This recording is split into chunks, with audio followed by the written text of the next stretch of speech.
Ja, wake and bake is pas 8 in die morning. Ek gaan na die kombuis op soek na suiker en koffie.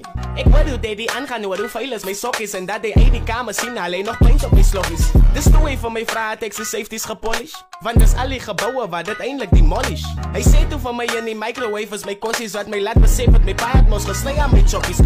So ek vat my sak en maak my way na die college en ek bel met Sommie en sê ek wag hier by die met sokkies. So word ek afgetrek deur 'n paar duidelike motsies wat vat laat die snoep om verkoop die net aan 50 geblokkie. Ek loop toe aan die een en vra hoe lyk dit dat bokkie, sy lyk beautiful met jou lokkies en jou 50 rand rokkie. Sy lag so op, ek kan nie op kyk en al longie tot met Sommie kom en my sê die lyk die date vir homie, ek sê yesie brother. Kyk hoe lag en klap sissie Hanna. Ek listen dat haar smile verdwyn net soos missing tande. Sy wou nog by my weet wat is die planne. Toe sê ek nee, ons gaan net college toe, dan kom ons weer russie vang.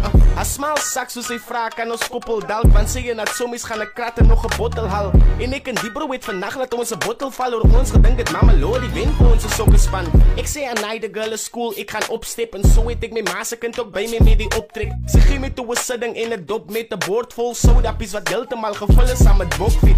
Hy sat my eens laat sit en check, dis confusing dat ek my ma se kind moet wys my bro ons sal met movie. Van alles wat die kinders van my aanbied is die goodie tot even hulle smoothies is Soutalini smoothie.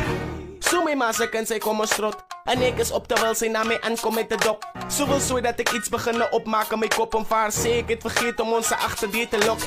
Nou is ek in die boete uit by die yard while sy staan op die stoep en ons staan en kyk agterna. Ek het baie keer uitgekyk of ek die meid is gewaar, maar hy het haar nooit weer gesien loop in buitekant straat.